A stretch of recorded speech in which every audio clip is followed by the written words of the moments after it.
आज हम पढ़ेंगे कक्षा 10 का चैप्टर 6.2 और 6.1 मैंने करवा दिया इससे आगे वाली क्लास के अंदर, तो आप प्ले लिस्ट के अंदर जाके जरूर देखना। 6.1 का पहला क्वेश्चन है, आकृति आपको एक नंबर की आकृति ये दे रखी है और आकृति दो, दूसरी आकृति ये मैं डी ये समानांतर है किसके, बीसी के। ये जो आपको रेखा दे रखी है ये समांतर है इस रेखा के। और आगे पूछा है ये जो पहली आकृति इसमें इसी यानी कि इस इसी इसका मान ज्ञात करना है। आगे दूसरे के अंदर आपको ज्ञात करना है एडी यानी कि इस भाग का आपको मान ज्ञात करना है। तो मैंने आपको इंट्रोडक्शन वाले वीडियो के अंदर बताया था कि 6.1 पर में और 6.2 6.1 पर में ये होती है कि यदि किसी त्रिभुज की एक भुजा के समांतर दूसरी भुजा को खींचते हैं तो वो जो त्रिभुज की दो अन्य भुजाएं, एक ये भुजा और एक ये भुजा, इसको समान अनुपात में विभाजित करती है।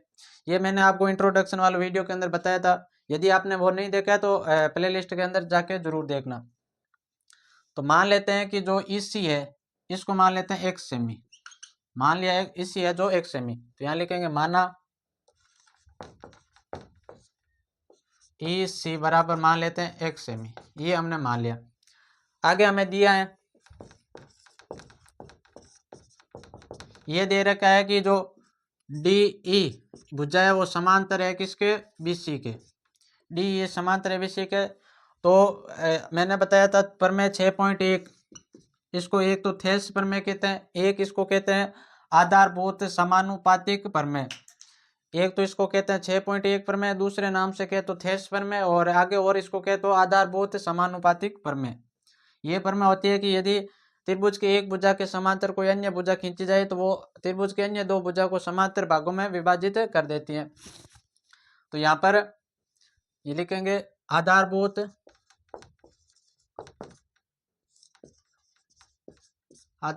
समानुपातिक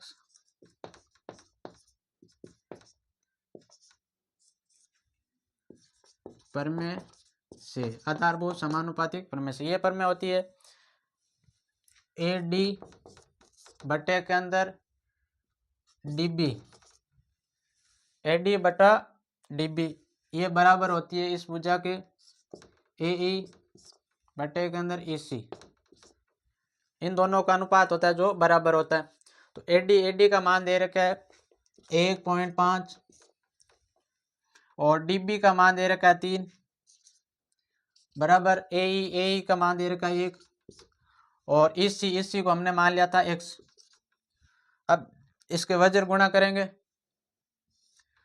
तो 1.5 को गुणा कराऊंगा x से, 1.5 गुणा कराऊंगा x से बराबर 1 को गुणा कराऊंगा 3 से, 3 इंटू 1, तो ये तो हो गया आपके 1.5x बराबर इसको गुणा कराने पर 3, x को गुणा कराने पर 3, तो मेरे को x का मान निकालना है। तो ये 1.5 यहाँ गुणा के अंदर है, नीचे आ जाएगा भाग के अंदर। अब मेरे को इसको सरल करना है, तो ये पॉइंट हटाने के लिए मैं ऊपर लिख दूंगा 10। अब नीचे तो है 15 और ऊपर है 3 इंटू 10, नीचे है यहाँ पर 15। 5 के पाटे से 10 गया 2 बार, 15 गया 3 बार, इस 3 से ये 3 कट गए। अब x बराबर बचा है 2, तो x का मान आ गया 2 सेमी। x यानी जो इसी भुजा है वो 2 सेमी आ गई। तो लिखेंगे थे इसी बराबर 2 सेमी, इसी का पूछा था और इसी आ गई आपके 2 सेमी। आगे है दूसरे के अंदर आपको एडी का मान ज्ञात करना है। तो एडी का मान ज्ञात करना है तो यहां पर लिखेंगे एडी बराबर माना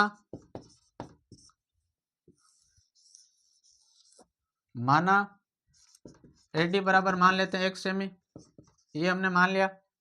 और हमें दिया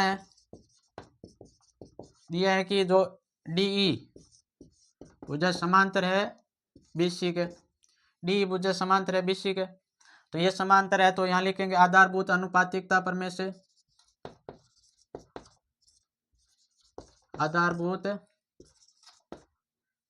समानुपातिक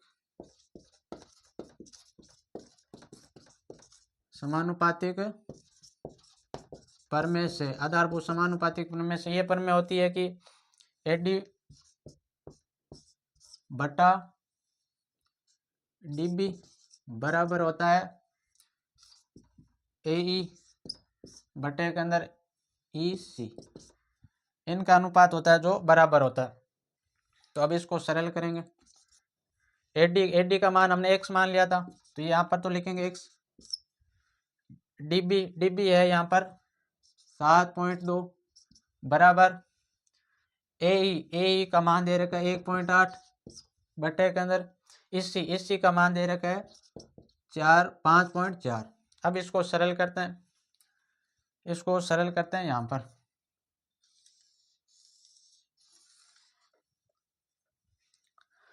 अब इसको वज्र गुणा करा देते हैं, इसको गुणा करेंगे इससे और इसको गुणा करेंगे इससे।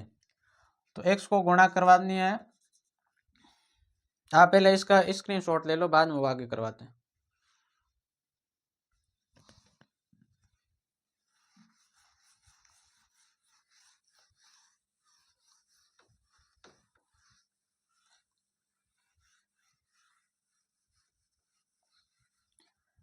अब इसको वज्र गुणा करानी है, x को गुणा करवानी है 5.4 से। तो यहाँ लिखूंगा x इंटू 5.4 बराबर, इसको गुणा करवानी है इससे 7.2 को गुणा करवानी है 1.8 से। तो इसको गुणा करूंगा तो ये 5.4x बराबर, इसको गुणा करवानी है तो एक बार इसको सेम लिख देते हैं 7.2 इंटू 1.8। एक्स का मान ज्ञात करना है तो 5.4 नीचे आ जाएगा, तो x बराबर हो जाएगा 7.2 इंटू 1.8 बट्टे के अंदर 5.4। इस पॉइंट से ये पॉइंट हट गया और अब आपके बनता है 7.2 इंटू ऊपर तो 18 और नीचे बनता है 54। अब ऊपर 18 और नीचे है 54। 18 के पार्टे के अंदर 3 बार बोलने पर आ रहा है 18 या 54, ये गेट गया 3 बार। अब ऊपर बनता है आपके 7.2 और नीचे बनता है 3। अब ये पॉइंट हटाने के लिए मैं नीचे लिख दूंगा 10, तो अब ये ऊपर बनता है केवल 72 और नीचे 3। अब 72 के अंदर 3 का भाग देते हैं, 3 का भाग दूंगा 2 बार, 6 1 और ये 2 4 3 12। तो 72 के अंदर 3 के बारे से 72 गया 24 बार। अब यहाँ पर x बनता है 24/10। अब 24 के अंदर 10 का भाग दूंगा तो ये आ जाएगा 2.4। तो x का मान आ गया 2.4 सेमी। x यानी कि इसका मान आ गया एडी बराबर आपके आ गया 2.4 सेमी।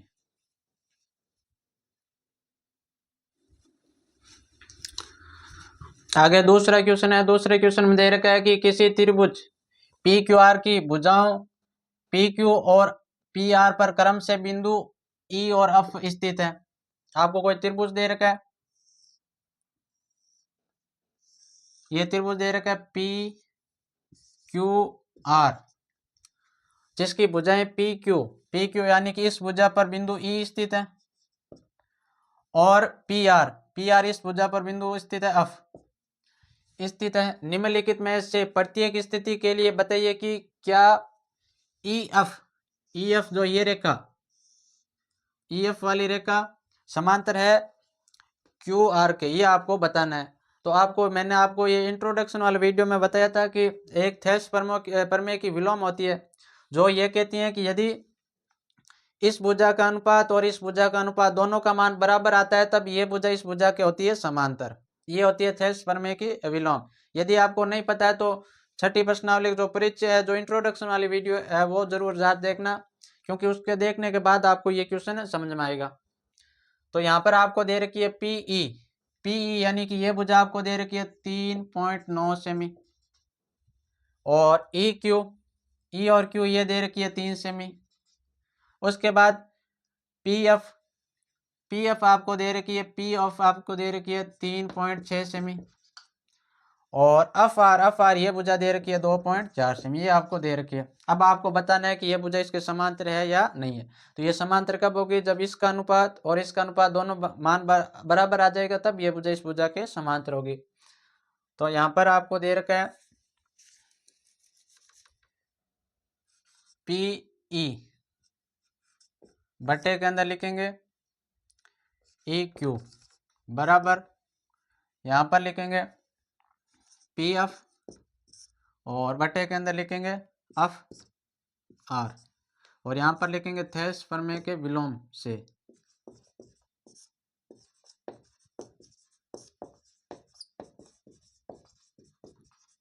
विलोम से, थेल्स प्रमेय के विलोम से। और या इसको लिख सकते हैं 6/2 प्रमेय से। यहाँ पर पी का मान आपको दे रखा है 3.9 और EQ का मान दे रखा है आपको 3 बराबर पी एफ का मान दे रखा है 3.6 और FR का मान दे रखा है 2.4। अब ये बताना बराबर आएगा या नहीं आएगा।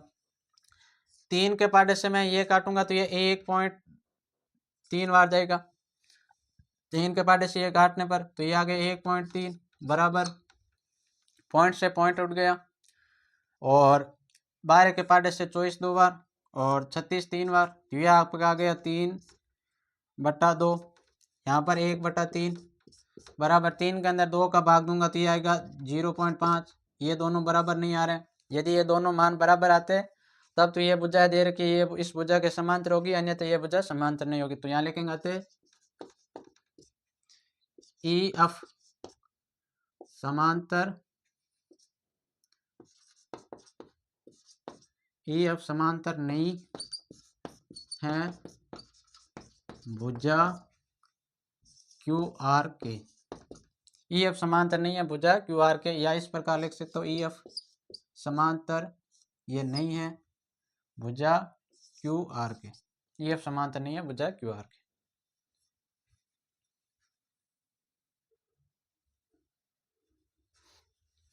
आगे दूसरे का दूसरा पॉइंट दे रखा है आपको EP बराबर 4 सेमी। EP यानी कि ये भुजा दे रखी है 4 सेमी। आगे QE ये भुजा दे रखी है 4.5 सेमी। और आगे आपको PE भुजा दे रखी है 8 सेमी। आगे आपको RF भुजा दे रखी है 9 सेमी। ये आपको दे रखी है, अब बताना है कि ये इसके समांतर है या नहीं है। तो आपको ये चीजें दे रखी है तो यहाँ लिखोगे PE बटा EQ बराबर PF बटे के अंदर हो जाएगा FR। अब EF PF का मान दे रखा है 4, QE का मान दे रखा है 4.5 बराबर PF का मान दे रखा है 8 और बटे के अंदर FR का मान दे रखा है 9। अब इसको थोड़ा सा सरल करते हैं। ये पॉइंट हटाने के लिए मैं ऊपर लिख दूंगा 4 × 10। पॉइंट हटाने के लिए ऊपर लिख दूंगा 4 × 10, नीचे आ जाएगा केवल 45 बराबर यहाँ पर 8/9। अब इसको काटते हैं 2 के या 5 के पार्ट से 10 गया 2 बार, 45 गया 9 बार। अब 4 को 2 से गुणा करूंगा तो 8 और बटे के अंदर 9 बराबर ये भी हो जाएगा 8/9। तो ये दोनों मान बराबर आ रहे हैं। तो अतः दोनों मान बराबर आ रहे हैं, दोनों अनुपातों के जो मान आ रहे हैं वो बराबर आ रहे हैं, इसलिए ये भुजा होगी इसके समांतर होगी। अतः EF समांतर है QR के। कारण लिख देना थेल्स प्रमेय का विलोम, थेल्स प्रमेय का विलोम।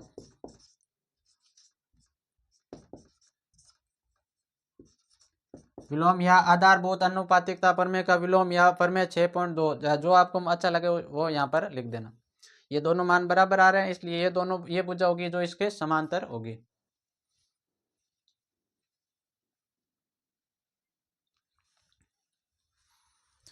आगे दूसरे का तीसरा पॉइंट है जिसके अंदर दे रखा है कि PQ आपको दे रखा है 1.28 PQ यानी कि ये दे रखा है 1.28 सेमी। और आगे दे रखा है PR आपको टोटल दे रखा है PR यानी कि यहाँ से और यहाँ तक आपको दे रखा है। फिर आगे PQ आपको दे रखा है, थोड़ा सा इधर ध्यान देना, यहाँ पर PQ यानी कि यहाँ से लेके और यहाँ तक ये पूरी भुजा दे रखी है आपको 1.28 सेमी, यहाँ से लेकर और यहाँ तक। फिर आपको दे रखा है PR यानी कि यहाँ से लेकर और यहाँ तक ये पूरी भुजा आपको दे रखी है 2.56। और आपको दे रखा है PE आपको ये दे रखी है अब 0.18, ये इतनी भुजा 0.18 सेमी। और PF आपको दे रखा है 0.63 सेमी।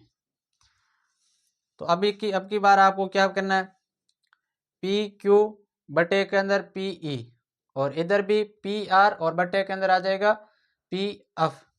ये अनुपात समान करना है आपको। तो यहाँ पर लिखोगे पी क्यू यानी कि यहाँ से यहाँ तक, बटे के अंदर लिखोगे पी ई बराबर इस साइड लिखोगे पी आर, और बटे के अंदर आ जाएगा पी एफ, पी और एफ। अब इनके मान रखते जाओ। पी क्यू टोटल दे रखी है 1.28, बटे के अंदर आ जाएगा पी आपको दे रखा है 0.18 बराबर इस साइड लिखोगे पी आर 0.63, और बटे के अंदर लिखोगे पी आर आपको दे रखा है 2.56, तो यहाँ पर लिखोगे 2.56, और नीचे पी एफ की जगह आप लिखोगे 0.63, इसका भी मान लिखना है। तो अभी यहाँ पर इससे ये पॉइंट कट गया, और 18 के अंदर 2 का भाग दूंगा 9 बार, और ऊपर बचा है 128 के अंदर मैं भाग दूंगा 2 को, तो ये 6 और 4 64 बार। इस साइड देखें तो इस जीरो से ये जीरो उठ गया, यहाँ पर है 63, और 63 के अंदर भाग देना है आपको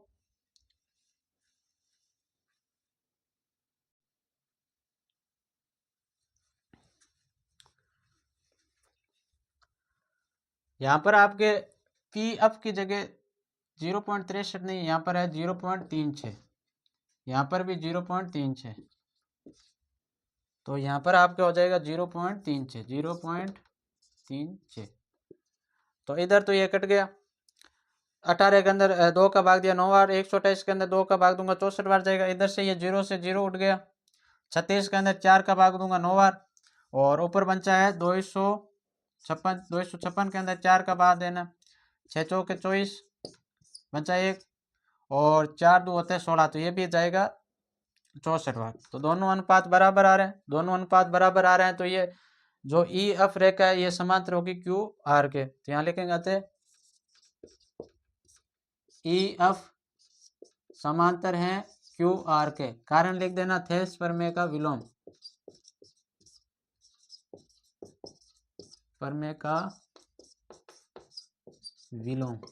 थेल्स प्रमेय का विलोम, ये दोनों रेखा हो जाएंगी बराबर।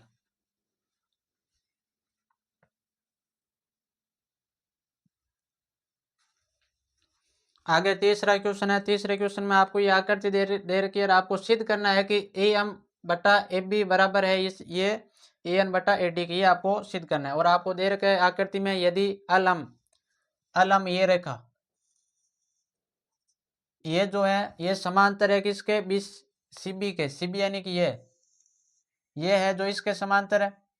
और आपको आगे दे रखा है अल अन यानी कि ये समांतर है इसके सीडी के, ये आपको दे रखा है, और आपको ये सिद्ध करना है। तो एक तो त्रिभुज बन गया आपके, ये एक त्रिभुज, ये एक त्रिभुज हो गया नीचे वाला, तो ये एक त्रिभुज, ये हो गया दूसरा त्रिभुज। अब आपको पहले तो लिखेंगे दिया है,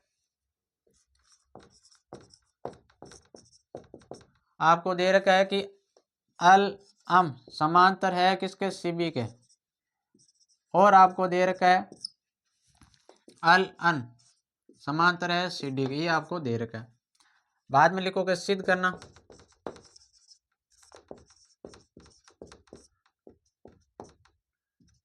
सिद्ध आपको ये करना है कि ए एम बटा ए बी बराबर ए एन बटा ए डी, ये आपको सिद्ध करना है। तो यहाँ लिखोगे सिद्ध। अब यहाँ पर देखो, यहाँ पर ए एम भुजा रही ये, इसके नीचे ए बी, तो इसके नीचे ए बी यानी कि ये पूरी भुजा लेनी है, तो एक तो ये हो जाएगा, एक ये पूरी भुजा इसके नीचे, फिर इसके नीचे ए एल और ए सी, तो लिखेंगे त्रिभुज का नाम है ए बी सी, त्रिभुज ए बी सी में, या ए बी सी में। तो इसके अंदर लिखेंगे ए एम बटे के अंदर लिखेंगे ए बी, तो सिद्ध करने वाले हम देख लो, ए एम है पहले, फिर ए बी यानी कि पूरी ले रखी है, तो ए एम बटा ए बी ये बराबर हो जाएगी ए एल, और नीचे लिखेंगे बटे के अंदर ए सी। पहले आपको याद ही लेनी है, इसके नीचे बटे के अंदर पूरी पूरी भुजा लिखनी है। और ये लिख दो समीकरण 1, कारण लिख दो थेल्स प्रमेय से, थेल्स प्रमेय से। अब हम त्रिभुज ले रहे हैं नीचे वाला जिसका नाम है ए सी डी। अब त्रिभुज ए सी और डी, त्रिभुज ए सी डी में इसके अंदर आप पहले लोगे ए एन बटे के अंदर पूरी भुजा लिखोगे, ए एन बटा ए डी बराबर हो जाएगी ये ए एल, और नीचे लिखेंगे पूरी ए सी, और ये लिख देंगे समीकरण 2, और कारण लिख देंगे थेल्स प्रमेय से।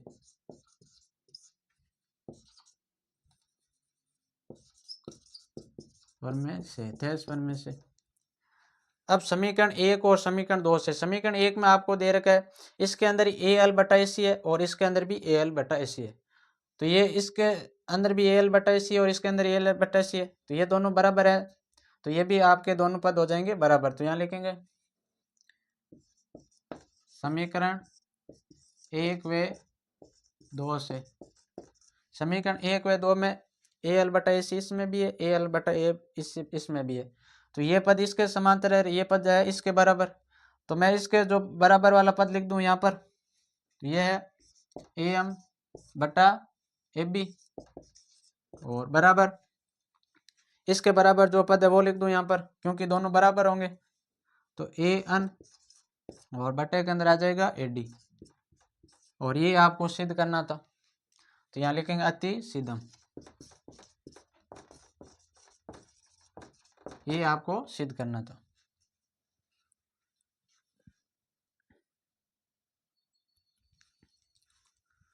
आगे क्वेश्चन है चौथे क्वेश्चन के अंदर आपको दे रखा है कि आकृति में ये जो आपको आकृति दिखाई दे रही है इसके अंदर डी ई समांतर है, डी पहले देखो ये भुजा हो गई,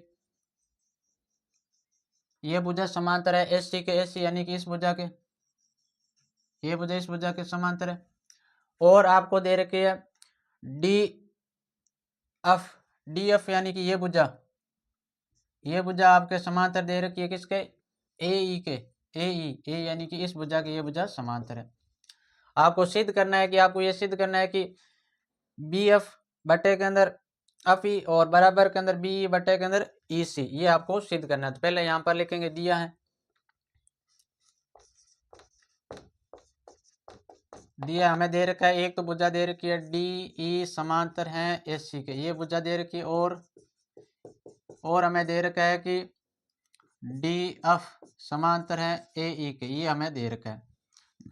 यहाँ पर हमें लिखेंगे सिद्ध करना,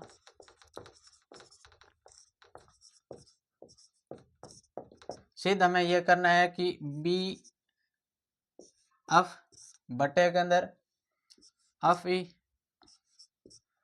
बराबर बी ई और बटे के अंदर ई सी, ये आपको सिद्ध करना है। तो यहाँ लिखेंगे सिद्ध।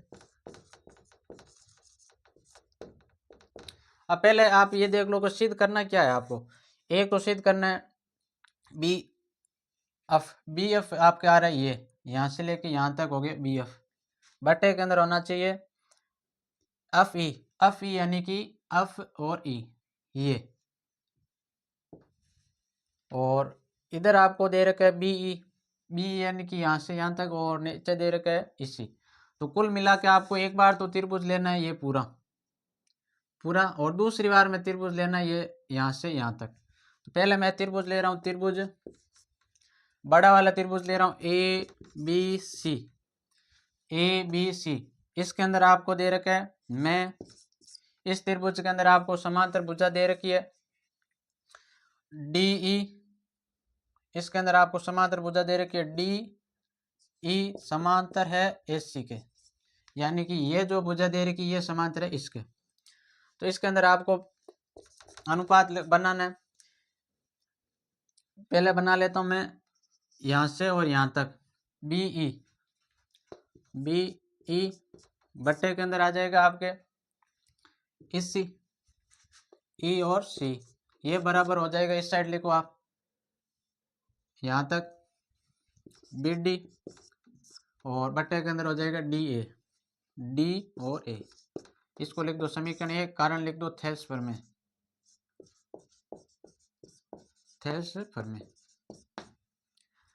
आगे दूसरा त्रिभुज ले रहा हूं मैं, एक बार बड़ा वाला ले लिया, अब मैं त्रिभुज ले रहा हूं ये त्रिभुज ले रहा हूं। तो इस त्रिभुज का नाम है त्रिभुज ए बी और ई में इसके अंदर आपको समांतर दे रखा है कि डी एफ समांतर है ए ई के, डी एफ यानी कि ये भुजा समांतर है ए ई के, इस भुजा के अंदर समांतर है। तो पहला मैं लिखूंगा इस भाग के नीचे ये भाग, तो बी एफ बटे के अंदर लिखूंगा एफ ई बराबर, इसके नीचे लिखूंगा ये बी डी बटे के अंदर लिखूंगा ये डी ए। इसको लिख देता हूँ समीकरण 2, कारण लिखेंगे थेल्सफर में,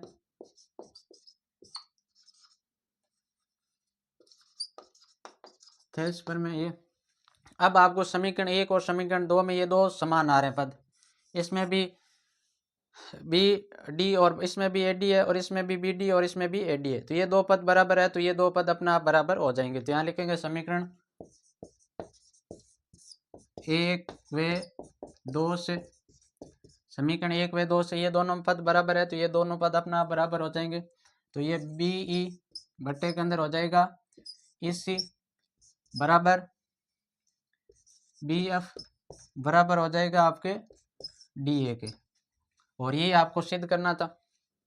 पद थोड़े से आगे पीछे हो सकता है, ये पहले लिखा हुआ है और ये लिखा हुआ है बाद में, तो वो कोई दिक्कत नहीं है, आपको सिद्ध यही करना था। यहाँ पर आप रखा बी एफ ये रहा, ई बी एफ के नीचे आपको लेके आना है बी एफ, यहाँ पर लिखना है आपको इस सी, यहाँ पर ये लिखना है एफ, बी एफ के नीचे है इस साइड एफ ई।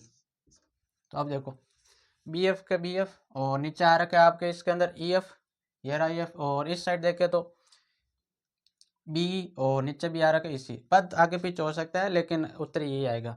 तो यहाँ लिखेंगे अति सिद्धम या हैंस प्रूफ, ये हमने सिद्ध कर दिया, तो ये हमें सिद्ध करना था।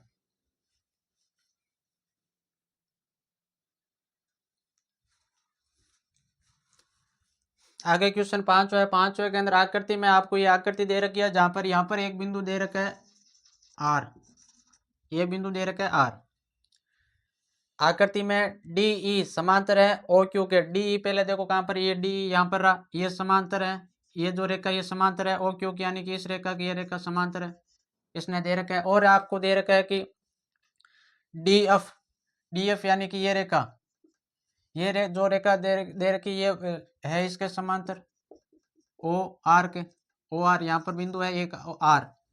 तो आपको सिद्ध ये करना है, आपकी बार आपको ये जो रेखा सिद्ध करना है ई एफ यानी कि ये ई और एफ ये पूरी भुजा ये समांतर होनी चाहिए इसके, ये आपको सिद्ध करना है।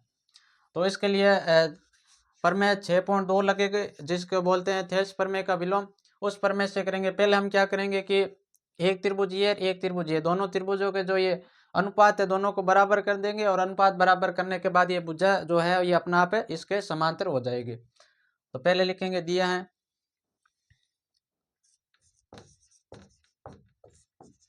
आपको दे रखा है एक तो डी ई समांतर है ओ क्यू के, ये आपको दे रखा, और आपको दे रखा है कि डी एफ समांतर है ओ आर के, ये इतना दे रखा है। सिद्ध आपको करना है, यहाँ लिखेंगे सिद्ध करना। क्वेश्चन ये बहुत सरल है, थोड़ा सा समझने की आवश्यकता है। यहाँ पर सिद्ध करना है कि ई एफ ये समांतर होनी चाहिए किसके, क्यू आर के, ई एफ यानी कि ये जो ई एफ ये समांतर होनी चाहिए इसके, ये आपको सिद्ध करना है। तो ये सिद्ध करना है, तो यहाँ लिखेंगे सिद्ध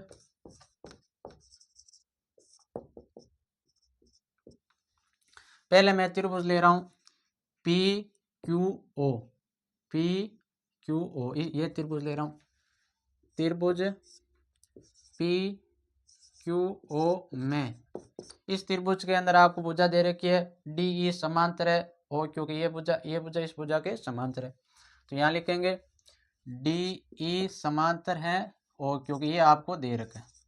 तो ये समांतर है तो मैं इसके जो अनुपात है उनको बराबर कर दूं, तो पहले पी ई बटे के अंदर लिखूंगा ई क्यू बराबर हो जाएगा आपके पी डी और बटे के अंदर हो जाएगा डी और क्यू। ये हो गई समीकरण 1 और कारण लिख देंगे थेल्स प्रमेय से। अब मैं त्रिभुज ले रहा हूं इधर वाला, ये तो हो गया 1 नंबर, ये हो गया 2 नंबर त्रिभुज आपके है पी आर ओ। अब त्रिभुज पी आर ओ में इस त्रिभुज के अंदर आपको दे रखा है कि डी एफ समांतर है ओ आर के, तो यहाँ लिखेंगे डी एफ समांतर है ओ आर के, ये आपको दे रखा है। तो इसके अंदर भी मैं क्या कर रहा हूँ, ये जो पी एफ बटे के अंदर लिखूंगा एफ आर, पी एफ बटे के अंदर एफ आर बराबर हो जाएगी ये पी डी और बटे के अंदर हो जाएगी डी ओ, पी डी ये और डी ओ ये। यहाँ पर लिखूंगा समीकरण 2 और कारण लिख देंगे थेल्स प्रमेय से।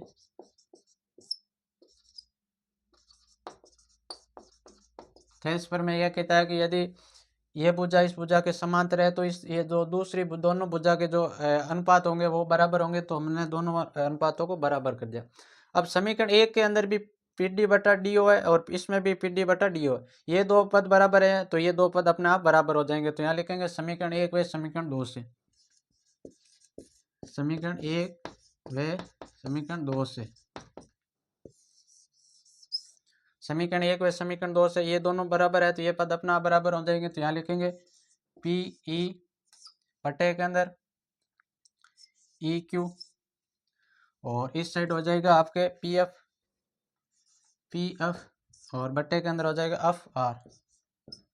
अब यहाँ पर देखो पी यानी कि ये भुजा और पी क्यू ये भुजा, यहाँ पर पी एफ ये भुजा और ये भुजा, दोनों भुजाओं के अनुपात बराबर हैं। तो थेल्स प्रमेय की विलोम ये कहती है कि यदि दो भुजाओं के अनुपात बराबर हैं तो एक ये जो भुजा खींच रखी है दूसरी भुजा के समांतर होगी। तो यहाँ लिखेंगे तो ई एफ यानी कि ये समांतर होगी इस भुजा के, क्यों?